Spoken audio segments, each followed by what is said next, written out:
Hello and welcome to Good or Bad. Clowns are creepy. I'm serious! Even when they are not being portrayed as evil killers, they still look creepy as hell. They just look unstable and you're just waiting for them to snap. They keep you awake at night. And when you do manage to sleep, they fester in your nightmares and haunt you. It's no wonder that so many works of fiction have used clowns as their villain. Then there is Terrifier, released in 2016 and directed and written by Damien Leone. This movie is about the sadistic, the twisted, the downright evil Art the Clown, played by David Howard Thornton. This guy's silent performance in this movie is exceptionally good. Everything around Art the Clown just makes him an honestly perfect villain.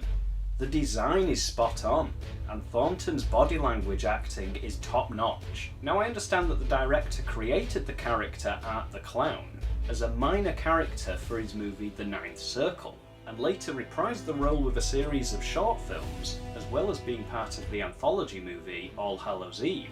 However, I believe these movies had a different actor in the role of Art the Clown, as well as having no canonical connection to 2016's Terrifier. So therefore, we will be solely focusing on this film. Now, aside from a killer clown killing people, what is this film about? Well, nothing really. That is literally it. But that's not necessarily a bad thing. And this movie follows two girls, Tara and Dawn, played by Jenna Cannell and Catherine Corcoran, as they head home from a Halloween party. Wait, this movie's set at Halloween? I would have waited until October if I'd have known that. Well, I suppose we've already started now. So on their way home, they bump into a clown. Chalking this up to some dumb Halloween thing, they ignore the creepy-ass clown that's staring at them and go for pizza. The creepy-ass clown then follows them while they eat said pizza and acts creepy. And the first half of this scene is very good. I like how freaked out Tara is, and how the clown is acting exclusively for her. The body language and design of the clown costume is all you need to build the atmosphere that makes this scene work so well. But I did say I thought only half of the scene was good, which is because in the second half, Dawn gets up and does this.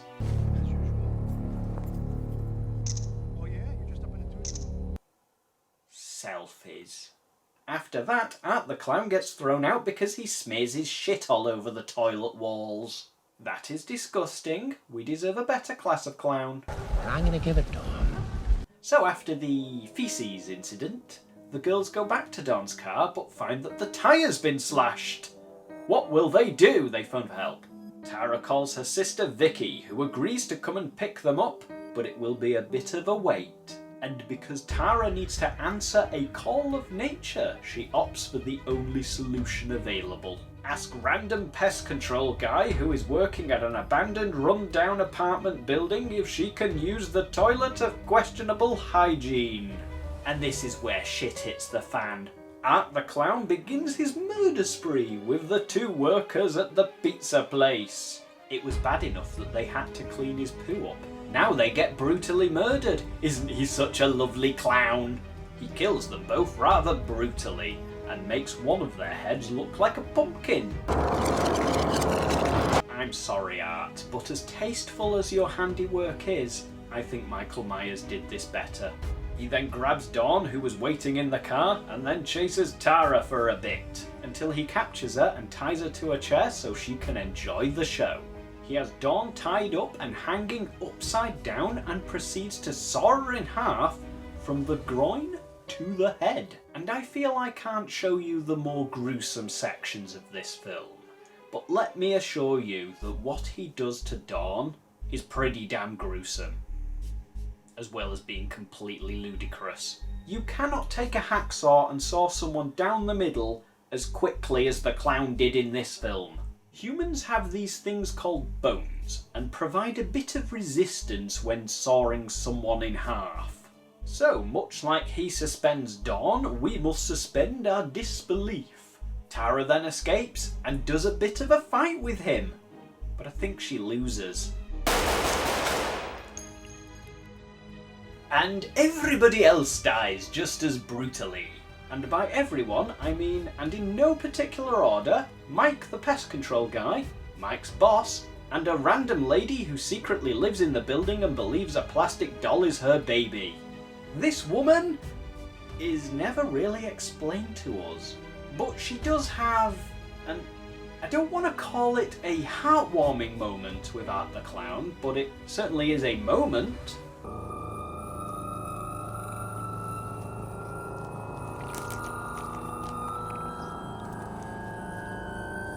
Right before he cuts off her scalp and her breasts and wears them. I don't know how to react to this.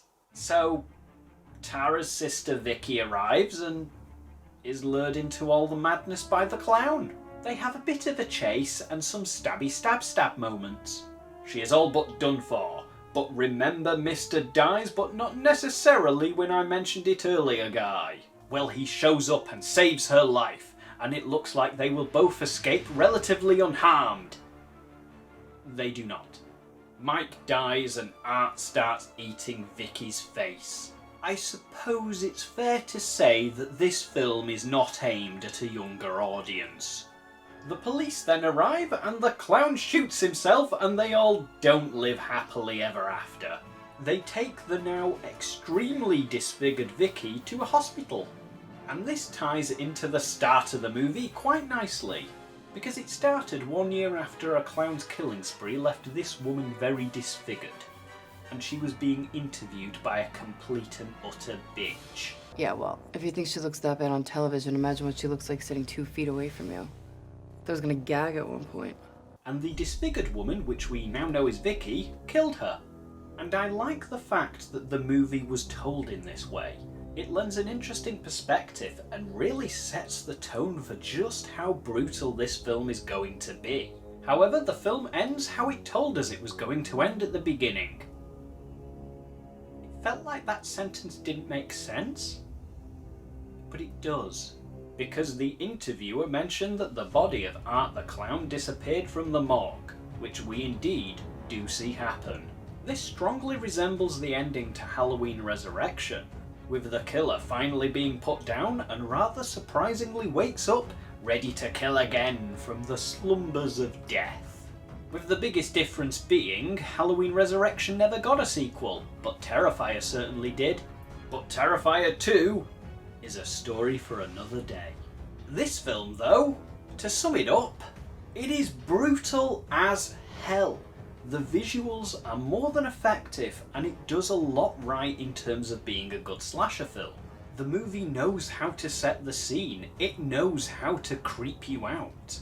It more than proves that with the opening of the movie and the scene at the pizza place. But while it knows how to build an atmosphere, it lacks the more in-depth knowledge to keep it going. It can build suspense, but drops the ball on it almost just as quickly. That wouldn't be so bad if the characters were up to scratch. But unfortunately they are all two-dimensional, some of them not even that. I cannot say I cared for a single character in this film. They all felt expendable. We see them struggle and fight to survive, but it's meaningless if we as the audience don't care if they live or not. The acting throughout the film is definitely a mixed bag. Thornton's body language acting as Art the Clown, as I said earlier, is spot on. No issues there at all. But the rest of them feel flat. I would say though that Samantha Scafidi as Vicky was probably the better of the not killer clown performances. Moving on to the story itself. As I said earlier, it's very simple, which wasn't necessarily a bad thing. I mean, slasher films aren't exactly known to being masters of storytelling, but when combined with all of the issues I've just mentioned, it boils down to being a very average slasher film. Literally, the only thing it has going for it is its sheer brutality. What it felt like was the creator had one idea, to create a sadistic, brutal and gory slasher film. Then they created the entire movie around that one concept, and it really shows. I am not saying in any way it's a bad film or unenjoyable. If you like extremely gory horror films like Hostel or Saw, then you'll probably enjoy this. But unlike Hostel and Saw, it doesn't have anything else backing it. Whether this is different for Terrifier 2? I don't know, but I certainly can't wait to find out. But for now, all I can say about this is it's an average slasher film. Now, I do understand that this movie had a budget of only $35,000, so what was accomplished with that is somewhat impressive. That being said, the points I have raised in this review still stand.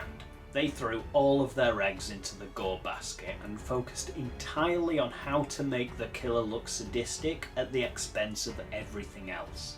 I will end by saying that I did have a decent time with this film. This series has a lot of potential, and Art the Clown could rise to become one of the great slashers. So if you like overly gory horror films and you're okay with switching your mind off to enjoy it, give Terrifier a shot. You've been watching Good or Bad, and I'll see you next time.